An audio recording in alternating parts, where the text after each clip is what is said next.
what advice would you give an aspiring investor that's about 12 months behind you? I would say my biggest thing is when things get hard, like Mhm. really, really hard, to not give up. I've had the privilege to actually mentor some new students and go to these 3-day events through multifamily mindset to kind of talk about my journey and stuff. And so students ask me that, like, what are some pieces of advice? And I would just say the feeling that you feel right now, the excitement that you feel right now, that feeling that you think you can do anything and everything, like, don't lose that.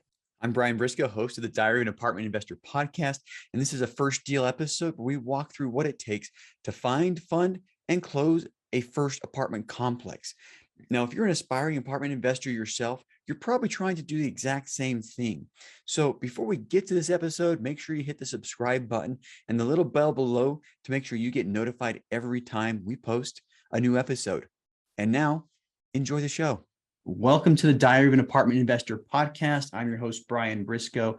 Really excited for today's show. It's one of our first deal episodes. We don't have enough of these, but today we've got Ellie Baxter on the line, who's going to talk about her role in a 382 unit apartment complex in Jacksonville, Florida. So Ellie, welcome to the show. Thank you. Thank you so much for having me. Absolutely. Yeah, this has been a long time coming. I think I asked you to come on the show like 6 months ago, and I forgot to send you a scheduling link. So public Yeah. apology, and thanks for still coming on. Yeah, it's fine. Totally. I'm excited to be here, and you're a very popular, busy man. So I try to be, ever since high school, it's like, man, someday I'm going to be popular. So I love it. yeah, but do us a favor, tell us a little bit about yourself. Okay, so I'm Ellie. I am from the Seattle area, and I have been in the multifamily world for about a year now. Mhm. And I recently got a divorce a year ago. So that's kind of like what started me and prompted me to be like, okay, Yeah. let's figure out what I really want to do in my life. And so that kind of helped a lot. And then, Alicia and I, who, is one of my partners, we decided to get into this world of multifamily and scale up and do something bigger than single family, right? The rest is history. So it's been an amazing journey. Nice. So how did you meet Alicia? And, we'll talk more about this particular project, but you and Alicia teamed up for this. How did you meet Alicia, and how did you guys decide to work together? Yeah, so she and I actually worked at the same company. We sold like telecommunications, and we were like top sales reps. And one day she reached out to me on Microsoft Teams, because she's like, "How are you beating me?" Like da da da, right? And so Mhm. we ended up meeting for coffee, Yeah. and we just like immediately just became really, really good friends. And we had the same mindset and the same entrepreneur, mind, where we just really don't want to do the whole 9 to 5 or Mhm. do commission and all that. So Yeah. that's, we decided to, on our weekends, we would figure out ways to make money, and Mhm. like we actually started doing wholesaling for a Okay. little bit. And then, of course, we stumbled upon an ad about buying and purchasing apartments. I'm like, we can't do that. That's insane. And then, of course, we went to the mentorship program, and it was good. Nice. Yeah. So you saw an ad for a mentorship program, and from there on out, it was like multifamily. We're doing this. Yes. Awesome. Yeah, I love that story. So you guys had worked together previously and did some wholesaling together previously, and joined. I assume you joined the mentorship program together then. We did. Yeah. We went to the 3-day with Tyler Devereaux, Yeah. and we literally were just like, we've never invested like this in ourselves. Yep. And now's the time. So we did Nice. it. Nice. Yeah. And we met through that same program too. So yeah, awesome. All right. So let's talk about one of my favorite subjects is your why. And you talked a little bit about it. I mean, but if you could just focus on your big burning why, tell us why you're doing this. Yeah. I think freedom of time Mhm. is really why I'm doing it. And I love that people say, like, when they talk about their why, they talk about their family and their, being able to support them and do all this stuff. But I think that correlates with that freedom of time, right? And just being able to not work 9 to 5 and do this until that we die, right? And I started out really young thinking that what is life really about? And I just don't think that we're put on this planet to work and then die and like do absolutely nothing after that. So it's just that's like my burning why is I want to be able to have that freedom to spend time with family, to be able to go and visit these amazing things in the world that people will never see in their entire life. Right. Yeah. I just think that people are just stuck in that corporate mindset and thinking that they can't do anything else but Yeah. what society tells them. And I just can't do that. Can't do it. Yeah. I mean, I think a lot of people are on that hamster wheel. It's Right. paycheck to paycheck, and they think they're going forward. And Right. I mean, nothing wrong with W-2. I think it's more of the mindset that keeps them on the hamster wheel. A lot of people do very well with W-2s and are able to, eventually get to that time freedom. But for me, Yeah. it's been a lot faster outside of the W-2. So, Totally. but cool. All right. So let's start talking a little bit about, getting started. You mentioned, coaching program, which is awesome. What were some of the challenges you had, even with coaching? What were some of the challenges you had getting started as an apartment investor? I think the biggest thing for me was just being extremely overwhelmed Mhm. and not really knowing how to like dig in. And the mentorship program was amazing because they really do give Mhm. you like walk you through it. But at the same time, it's still just very overwhelming with all the things that you have to do. You're building, your own business. You're starting from the floor up, the ground up, right? So it's really, I was working my W-2 and I was trying to figure out time management. That was like a huge thing that really was really difficult for me because, you are working, you are investing in your W-2, 40 plus hours a Mhm. week. Yep. So, and then you're exhausted mentally, physically from doing that. So it's like really having to hone into why am I doing this still? Like why, like I'm figuring out how to get up in the morning and do it before. So I was getting up, at 4:30 every morning and I was working on my business and then I did my W-2, right? So I literally had no social life, Brian. Mhm. Absolutely none. For like 3 months, I was like, it was me, Alicia, and Dan. And on weekends, nights, mornings, like that's all we did was Yep. just get on calls, right? Get on calls with us, get on calls with coaches, get on calls with people Yeah. that have done this for years, right? Just being like, what can we do to succeed Mhm. faster or better or grow faster and better? So Yeah. I think that was like my biggest challenge was just like time management and Yep. not being too overwhelmed and Mhm. enjoying the journey because at the end of the day, like Yeah. this journey is something that you want to be able to look back at and be like, man, remember all those times that it was so difficult? I'm glad you said the overwhelmed, because I still feel that a lot. I'll be honest Yeah. with you, and maybe I'm not as honest to people a lot of times. But when I started, it was when you looked at everything you had to do to build a multifamily business, it is overwhelming. And most people listening know the story, but I left a partnership 6-8 months, actually it's been almost a year. Oh my goodness. I'm starting another business from scratch, and some days I feel overwhelmed, but Right. Right. it's just, what's the most important thing? That's what I do every morning is I sit down and I write down what's the most important thing I need to get done today, and I do it. I love that. And the other thing that I'm doing my own coaching. I'm in a coaching program. I also do coaching for multifamily, but that really helps too. So lots of goodness there. A lot of things that kind of hit me right here. So Yeah. well, cool. Let's talk about this deal for a bit. 300. I don't remember the unit count, but it doesn't matter. Over 300 units in Jacksonville, You too. large deal. So tell us a little bit about the deal and how you came into this deal. Yeah, you know what they say, go big, go home, right? Mhm. Yeah, yeah, you picked big. Congratulations. Yeah, yeah. 382 units Mhm. portfolio, Jacksonville, Florida. It was something that really was just based off networking. So I tell anyone and everyone, your network is your net worth. And, I just think that that is so powerful. I want to get it tattooed on me, Brian. Like that's Yeah, how much I believe in it because yeah, if it wasn't for the network or networking as much as we did, like I definitely don't think that we would have been able to get this deal. So, someone else in the network, Dan and a bunch of people had actually gone to a network event in Seattle, mhm, and there was an opportunity that basically was brought to us from someone else in the mentorship program through an SEC attorney, and that was this deal. And yeah, so, that he had brought it to us, and we're like, "What do you think?" And we were like, "Well, let's take a look at it." So mhm, we underwrote it. We had people in the coaching do it, and we had mhm, strategists. We basically really wanted to make sure that this is what we wanted to do. yeah, It was from outside of multifamily mindset. It was, mhm, someone that we'd never really worked with. And, we would be raising capital for someone's deal and like learning from them. And I just think yeah, that that was such a smart way of doing it and is to learn from somebody who has done this, have a little gray in the beard, as they say, right? And instead of trying to just get our own deal right away. And so it was just such an amazing opportunity. So we took it, and, we met them, we met the lead sponsors, and we sat down and we started raising capital, like trying to figure out how we wanted to make this happen. So I love the gray in the beard comment, because I've got more gray in the beard than I like to admit, but anybody who sees me can recognize it. So I might as well admit it, but it looks good. It looks good. I like it. Yeah. My wife says it looks good too, but Yeah. Well, that's all that that's matters. what matters. So, Yeah.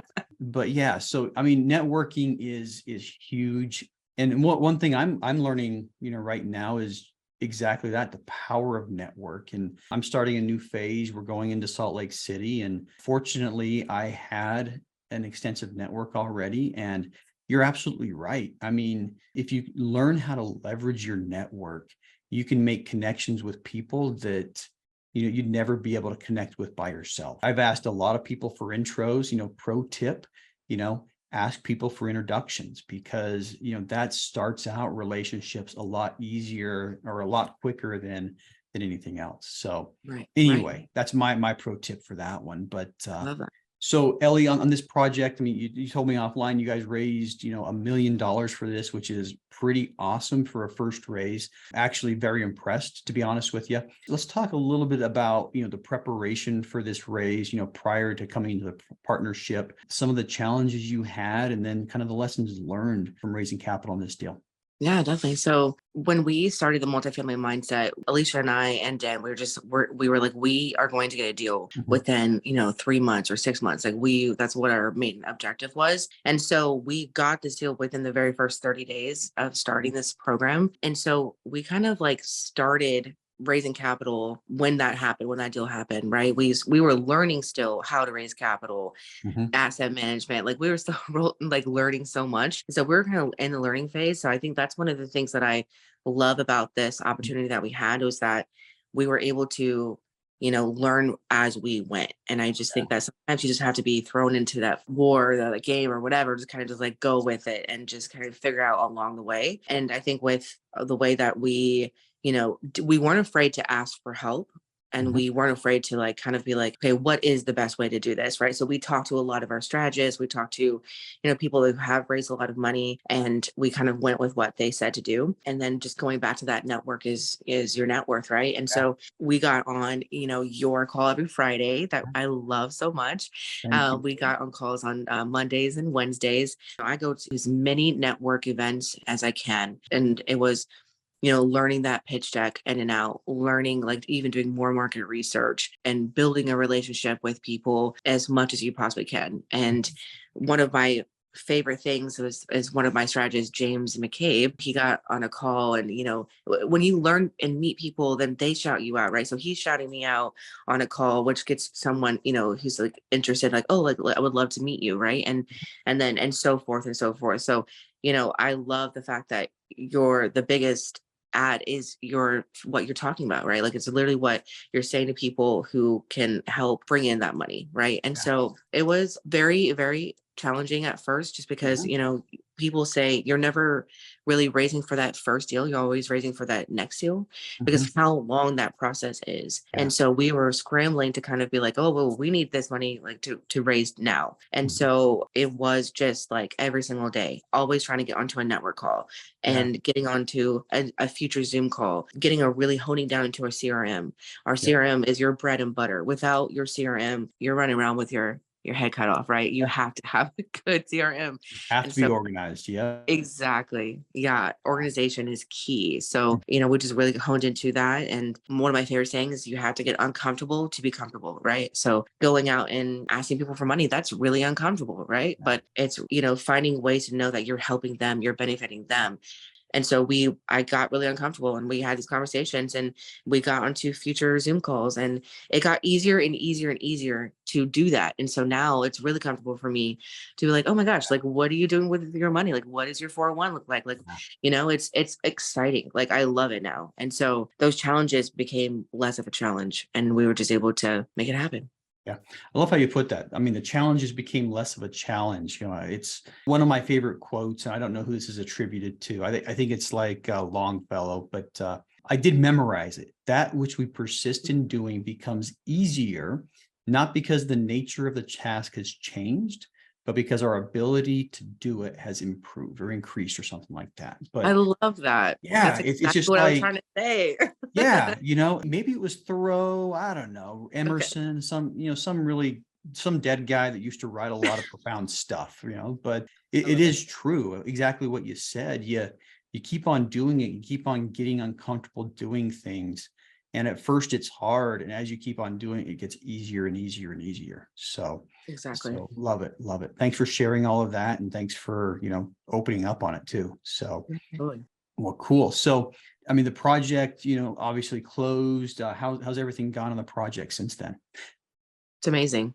Mhm, Yeah, we've been able to get onto like the asset management side mhm. and learn weekly, kind of figuring Yep. out, what they're doing on construction and remodeling and stuff like that. And they they are just killing it. It was an Mhm. amazing experience. We went to the property, so we flew out to Yep. Jacksonville, and I don't even know how to explain it when you're standing in one of those apartments and you're Mhm. like, oh my gosh, like this is happening. So Yeah.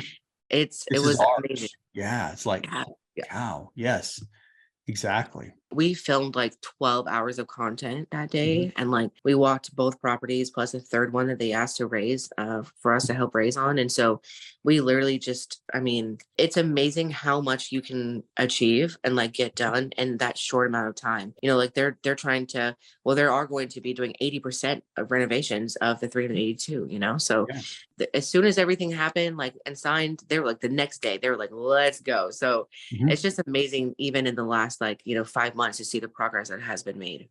Yeah. Love it. I love it. All right. So wrapping up here, let's talk about what's next for you. What do you got planned? I have really enjoyed raising capital, and I think that that's Mhm. just my add value to teams. So Yep.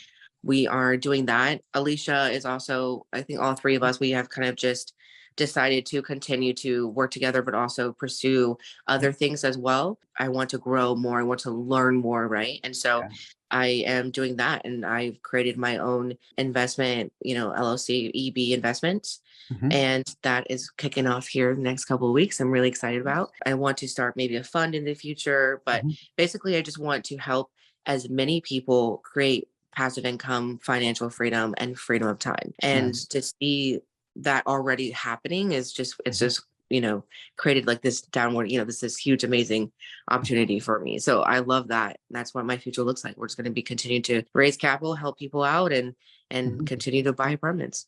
Keep on doing what you're doing, just at a higher Yeah. level. Yeah. Awesome. Yeah. Getting better at it too. So Yeah. Exactly. awesome.